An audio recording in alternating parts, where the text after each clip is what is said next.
ನಮಸ್ಕಾರ. ಪ್ರಜಾ ರಾಜ್ಯ ಕನ್ನಡ ನ್ಯೂಸ್ಗೆ ಸ್ವಾಗತ. ನಾನು ರಾಮಗೌಡ ಪಾಟೀಲ್. ಹುಕ್ಕೇರಿಯಲ್ಲಿ ಸಿಎಂ ಸಿದ್ದರಾಮಯ್ಯ ವಿರುದ್ಧ ಪಿತೂರಿ ನಡೆಸಲಾಗಿದೆ ಎಂದು ಹುಕ್ಕೇರಿ ಪಟ್ಟಣದ ಕೋರ್ಟ್ ಬಸವೇಶ್ವರ ಸರ್ಕಲ್ದಿಂದ ತಹಸೀಲ್ದಾರ್ ಕಚೇರಿವರೆಗೆ ಕರುನಾಡು ಕುರುಬರ ಪಡೆ ಹುಕ್ಕೇರಿ ಘಟಕ ಹಾಗೂ ವಿವಿಧ ಸಂಘಟನೆಗಳಿಂದ ಬೃಹತ್ ಪ್ರತಿಭಟನೆ ನಡೆಸಿದರು.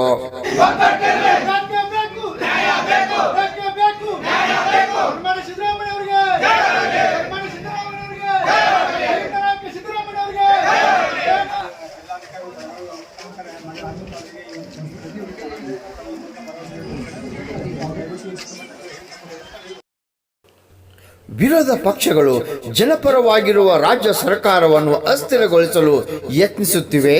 ಜನಪರ ಕಾರ್ಯಕ್ರಮಗಳನ್ನು ನೀಡಿದ ಸಿದ್ದರಾಮಯ್ಯ ಅದನ್ನು ಸಹಿಸಿಕೊಳ್ಳದ ವಿರೋಧ ಪಕ್ಷಗಳಿಗೆ ಆಗುತ್ತಿಲ್ಲ. ರಾಜಕೀಯ ಕುತಂತ್ರ ನಡೆಸಿ ವಿರೋಧ ಪಕ್ಷಗಳು ಪ್ರಜಾಪ್ರಭುತ್ವವನ್ನು ಕುಗ್ಗಿಸುವ ಪ್ರಯತ್ನ ಮಾಡುತ್ತಿವೆ ಎಂದು ಇದೇ ವೇಳೆ ಪ್ರತಿಭಟನಾಕಾರರು ಹೇಳಿದರು. ಇದೇ ಸಂದರ್ಭದಲ್ಲಿ ಅಧ್ಯಕ್ಷರಾದ ಕುರಿ ಸಾಕಾಣಿಕೆ ಉಣ್ಣೆ ಉತ್ಪಾದನಾ ಅಧ್ಯಕ್ಷರಾದ ಶಂಕರ್ ಹೆಗಡೆ, ಮಹಂತೇಶ್ ಮಗದೂಮ್, ನ್ಯಾಯವಾದಿ ಮಿಬ್ಜನ್ ಬಾಗಿ, ಸಲೀಂ ಕಳಾವಂತ್, ಕಬೀರ್, ಕರುನಾಡು ಕುರುಬರ ಪಡೆ ಹುಕ್ಕೇರಿ ಘಟಕ ಸೇರಿದಂತೆ ಸಿದ್ದರಾಮಯ್ಯನ ಅಭಿಮಾನಿ ಬಳಗಗಳು, ವಿವಿಧ ಸಂಘಟನೆಗಳು ಪಾಲ್ಗೊಂಡಿದ್ದರು. ರಾಮಗೌಡ ಪಾಟೀಲ್, ಪ್ರಜಾರಾಜ್ಯ ಕನ್ನಡ. ಸಿದ್ದರಾಮಯ್ಯವರು ವಿರೋಧ ಗಣ್ಯ ವ್ಯಕ್ತಿಯ ರಾಜ್ಯಪಾಲರು ಸ್ವಾಸ್ಥ್ಯ ವಿಚಾರಣೆಗೆ ಅನುಮತಿ ನೀಡಿರುವ ಕುರಿತು ಮಾನ್ಯರೇ, ಸದರಿ ಮೇಲ್ಕಂಡ ವಿಷಯಕ್ಕೆ ಸಂಬಂಧಿಸಿದ ಈ ಮೂಲಕ ಬರೆದುಕೊಳ್ಳುವ ವಿನಂತಿ ಮನವಿ ಪತ್ರ ಏನೆಂದರೆ, ಸದರಿ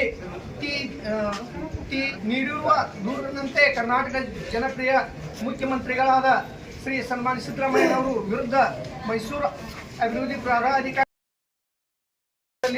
ಅಕ್ರಮ ಮತ್ತು ಅವರ ವಿರುದ್ಧ ಕ್ರಮ ಕೈಗೊಳ್ಳಬೇಕೆಂದು ಕರ್ನಾಟಕ ಸರ್ಕಾರ ಗಣ್ಯ ವ್ಯಕ್ತಿ ರಾಜ್ಯಪಾಲರಿಗೆ ಕರ್ನಾಟಕ ಕೇಳಿಕೊಳ್ಳಲು ನೋಟಿಸ್ ನೀಡುತ್ತಾರೆ.